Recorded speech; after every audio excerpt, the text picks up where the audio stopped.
Hello everyone, आप सभी का स्वागत है बोर्ड कॉन्सेप्ट के इस ऑनलाइन लर्निंग प्लेटफॉर्म पर। आज के इस वीडियो में हम लोग बात करने वाले हैं प्रथम कोटि अभिक्रिया का समाकलित दर समीकरण क्या होता है, या वेग स्थिरांक क्या होता है, या इसका वेग स्थिरांक का व्यंजक कैसे निकाला जाता है, और साथ ही ये भी बात करेंगे कि इसका अर्धायुकाल कैसे निकाला जाता है, साथ में उस अर्धायुकाल का मान कितना आता है और किस तरह आता है। तो बात करते हैं हम लोग प्रथम कोटि अभिक्रिया क्या होती है। तो पहले हम बात करते हैं प्रथम कोटि अभिक्रिया क्या होती है। तो आप सभी को पता होगा कि प्रथम कोटि अभिक्रिया क्या होती है। तो ऐसी अभिक्रिया जिसमें अभिक्रिया की कोटि एक होती है उसे प्रथम कोटि अभिक्रिया कहा जाता है, या ऐसी अभिक्रिया जिसमें अभिकारक के सांद्रता के ऊपर उपस्थित घातों का योग एक होता है उसे प्रथम कोटि अभिक्रिया कहा जाता है। बहुत सिंपल, आप जानते थे, लेकिन हम इस वीडियो में बात करने वाले हैं समाकलित दर समीकरण क्या होता है। तो मान लीजिए माना कोई अभिक्रिया है A2 उत्पाद बनाती है, अभिकारक से उत्पाद बनाती है, ठीक, अभिकारक से उत्पाद बनाती है। इस अभिक्रिया का ये अभिक्रिया जो है एक प्रथम कोटि की अभिक्रिया है। यह जो अभिक्रिया है एक प्रथम कोटि की अभिक्रिया है। इस अभिक्रिया का हम लिखते हैं सबसे पहले इस अभिक्रिया का सबसे पहले लिखते हैं हम लोग अभिक्रिया का दर किससे लिखा जाता था? R से। R इजिकल टू क्या होता है? अभिकारक के लिए लिखेंगे तो माइनस का लिखेंगे, उत्पाद के लिए लिखेंगे तो प्लस का। तो R equal to minus d बटे में डी टी। किसका डी टी हुआ? इसका मतलब होता है परिवर्तन की दर। किसके परिवर्तन की दर? अभिकारक की परिवर्तन की दर। तो अभिकारक की सांद्रता की परिवर्तन की दर का मतलब ए हो गया। तो ये हो जाएगा हमारा R, इस अभिक्रिया का दर। ठीक, अब हम बात करते हैं इस अभिक्रिया का दर नियम कि इस अभिक्रिया का दर नियम क्या होगा। इस अभिक्रिया का दर नियम को भी हम R से लिखते हैं, और R इजिकल टू यहाँ क्या हो जाएगा? K और A के पावर 1। A के पावर 1 का मतलब इस अभिक्रिया की कोटि कितनी होती है? एक होती है, कहें कि प्रथम कोटि अभिक्रिया तो एक का मतलब कुछ होगा नहीं। अच्छा, R दोनों सेम है तो इसको बना सकते हैं समीकरण 1, और इसको बना लेते हैं समीकरण 2। एक को समीकरण 1 और दूसरे को समीकरण 2। अब दोनों में R हमारा क्या है? दोनों में R जो है वो हमारे पास बराबर है, तो समीकरण 1 और 2 से हम लिख सकते हैं दोनों को एक दूसरे के बराबर। समीकरण 1 व 2 से दोनों समीकरण 1 और 2 से हम देखेंगे तो दोनों में R बराबर है, तो ये हो जाएगा माइनस डी ए बटे में डी टी, ठीक, इजिकल टू ये वाला हो जाएगा के ए। ठीक, अब समझिएगा इधर ए है इधर ए है, तो ए वाले को एक तरफ कर लेते हैं, बाकी अलग वाले पद को एक तरफ करते हैं, तो ए इधर ले आते हैं, तो माइनस डी ए बटे में ये क्या हो जाएगा ए, और इधर ये डी टी चला जाएगा, तो ये हो जाएगा के डी टी। क्या हो जाएगा बाबू? ये हो जाएगा हमारा के डी टी। ठीक, अब हमको क्या करना है? समाकलित दर समीकरण निकालना है। तो क्या करेंगे हम लोग? दोनों पक्षों में समाकलन करेंगे। क्या करेंगे बाबू? दोनों पक्षों में समाकलन। तो यहाँ नीचे लिख देंगे हम लोग दोनों पक्षों में समाकलन करने पे, दोनों पक्षों में समाकलन करने पर जब दोनों पक्षों में हम समाकलन करेंगे तब क्या हो जाएगा? जब इसके दोनों पक्षों में हम समाकलन करेंगे तब क्या होगा? तो दोनों पक्षों में जब हम समाकलन करेंगे तो समाकलन का साइन लगेगा। क्या लगेगा? इंटीग्रेशन माइनस, यहाँ पे हमारा डी ए है तो ये हो जाएगा डी ए बटे में ए, ठीक, और इजिकल टू इंटीग्रेशन के डी टी, ये क्या हो जाएगा आपके पास?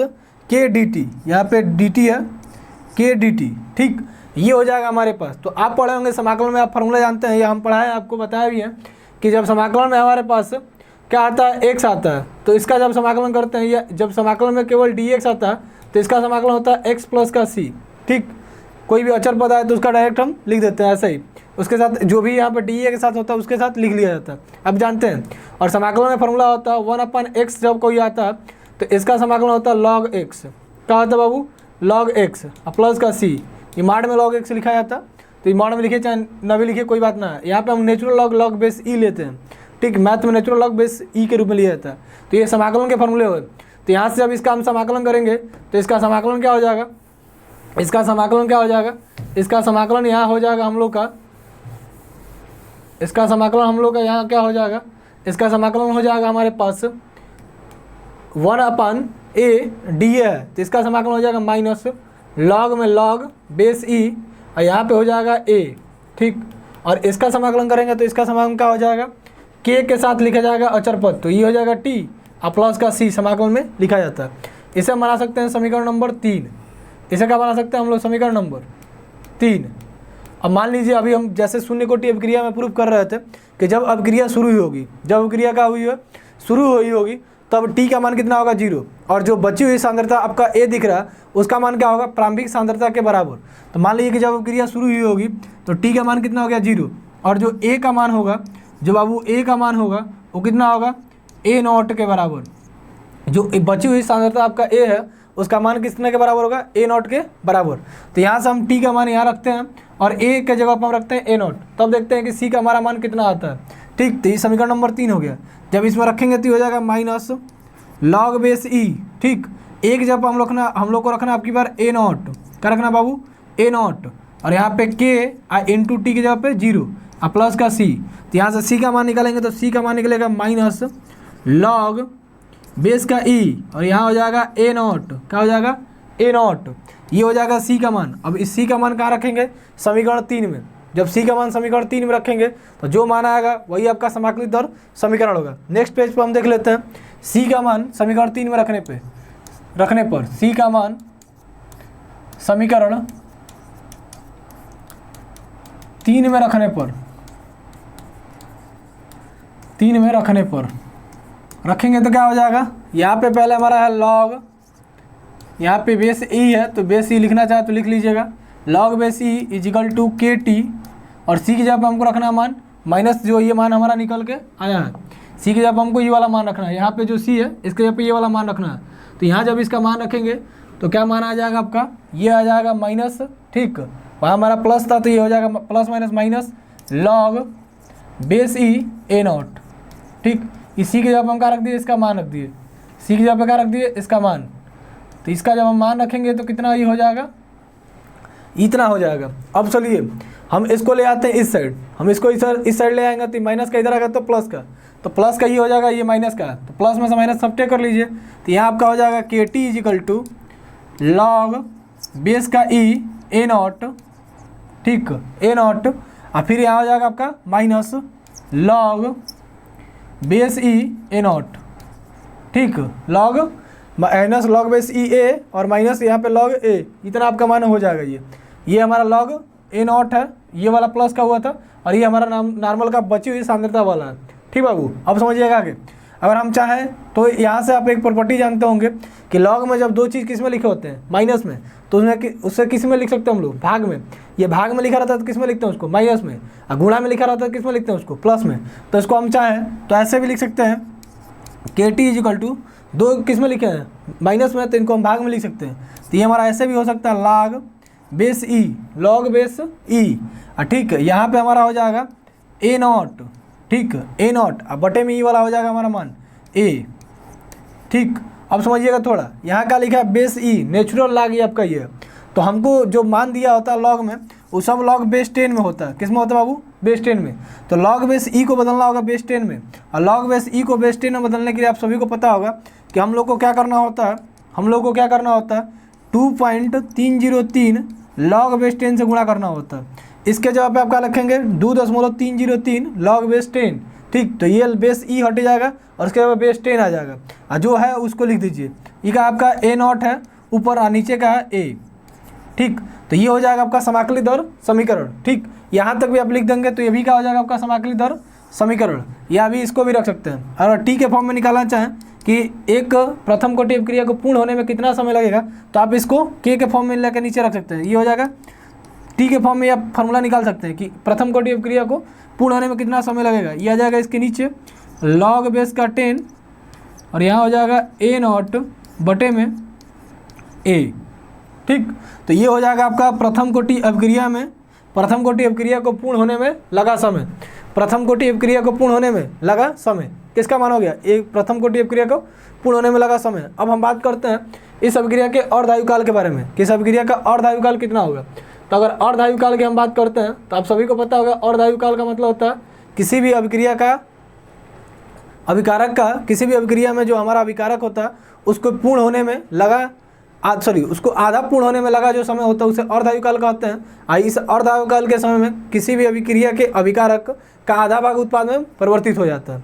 ऐसे किससे प्रदर्शित करते थे हम लोग, अर्धायुकाल है, अर्धायुकाल को किससे प्रदर्शित करा जाता है, टी हाफ से, टी लिख के ऐसे हाफ लिख दिया जाता है 1/2, ठीक। तो इसे टी हाफ से प्रदर्शित करते हैं। तो प्रथम कोटि अभिक्रिया का अर्धायुकाल क्या होगा? तो अर्धायुकाल का मतलब क्या होता है बाबू कि जो समय होगा वो अब आधा हो जाएगा। कितना हो जाएगा? टी हाफ हो जाएगा। जो समय होगा वो क्या हो जाएगा? आधा हो जाएगा। और जो आपका बची हुई सांद्रता आपका दिख रहा है जो ए है वो क्या हो जाएगा? जो बची हुई सांद्रता आपका ए दिख रहा है वो क्या हो जाता है? वो हो जाता है प्रारंभिक सांद्रता के आधा। प्रारंभिक सांद्रता का हो जाता है बाबू आधा। तो आपका जो ये समीकरण आया है उसमें टी के जगह पे क्या रख दीजिए? टी हाफ रख दीजिए और ए के जगह पे क्या रख दीजिए? ए नॉट रख दीजिए। जो आएगा हल कीजिएगा वही आपका क्या आ जाएगा? वही आपका होगा प्रथम कोटि अभिक्रिया का अर्धायुकाल। तो आइए रखते हैं टी के जगह पर हम रख दिए टी हाफ कि हमारा ये अर्धायुकाल निकल रहा है। तो टी हाफ इजिकल टू का होगा 2.303 बटा में के। ठीक। यहाँ हो जाएगा हमारा लॉग बेस का 10, लॉग बेस का 10। ये हो जाएगा आपका ए नॉट है तो ए नॉट रहने दीजिए। अब हमको रखना है बची हुई सांद्रता के जगह पे का ये वाला वैल्यू। तो ये हो जाएगा ए नॉट अपान में 2। ए नॉट से ए नॉट कैंसिल हो जाएगा। तो क्या बचेगा आपके पास? टी हाफ इजिकल टू 2.303 बटे में के और लॉग बेस का 10, लॉग बेस का 10। और यहाँ पे हो जाएगा 2 पर चला गया तो लॉग 2 हो जाएगा। तो लॉग 2 का वैल्यू कितना होता है? 0.3010। यही होता है किसका वैल्यू? लॉग 2 का। तो रख के गुणा करिएगा। रख के जब आप गुणा करेंगे तो आपका वैल्यू निकल जाएगा 2.303 बटा में के और इसका मान होता है 0.3010। ठीक। 0.3010 बोला जाता है डायरेक्ट, लेकिन इसको पढ़ेंगे आप 3010। तो ये हो जाएगा इसका मान। जब आप इसमें इसका गुणा करेंगे तो इसका मान निकल के आएगा कितना? 0.693 अपान में के। तो यही होता है आपके पास क्या? यही आपका होता है प्रथम कोटि अभिक्रिया का अर्धायुकाल। यही क्या होता है बाबू? प्रथम कोटि अभिक्रिया का अर्धायुकाल। इससे निष्कर्ष क्या निकलता है? तो इससे निष्कर्ष यह निकलता है कि प्रथम कोटि अभिक्रिया का जो अर्धायुकाल होता है, प्रथम कोटि अभिक्रिया का जो आपका अर्धायुकाल होता है वो अभिक्रिया के प्रारंभिक सांद्रता के अभिक्रिया के अभिकारक के प्रारंभिक सांद्रता से मुक्त होता है या उस पर निर्भर नहीं करता है या किसी प्रकार से निर्भर नहीं करता है। तो ये आपका टोटल हो जाएगा प्रथम कोटि अभिक्रिया का समाकलित दर समीकरण। आराम से एक अभिक्रिया आप लिए हैं A2 उत्पाद, फिर उसका अभिक्रिया का दर लिखे हैं, फिर उसका दर नियम लिखे हैं, उसके बाद दोनों को एक बराबर कर लिए हैं, फिर उसका समाकलन किया गया। सी का जो मान आता है सी का मान लेके रख दिया गया। सी का मान जब रखे हैं तो ऐसे आपका इक्वेशन है और इस इक्वेशन को क्या बोलते हैं? समाकलित दर समीकरण। हम जानते हैं कि लॉग में दो चीज़ किस में लिखा होता है? माइनस में। तो उसको हम किस में लिख सकते हैं? भाग में। और दो चीज़ लॉग में लिखा हो प्लस में तो उसको लिख सकते हैं गुणा में। तो इसको ऐसे लिख सकते हैं, इसका मान इतना आ जाएगा और ये भी आपका समाकलित दर समीकरण, ये भी आपका समाकलित दर समीकरण। चाहे तो आप इसका स्क्रीनशॉट ले सकते हैं। और वीडियो पसंद आई तो वीडियो को लाइक कीजिए और अपने दोस्तों के साथ शेयर कीजिए। और अगला वीडियो आप किस टॉपिक पर जाते हैं वीडियो के नीचे कमेंट कीजिए। यहाँ तक वीडियो देखने के लिए आपका बहुत बहुत धन्यवाद। मिलते हैं ऐसे ही अगले वीडियो में।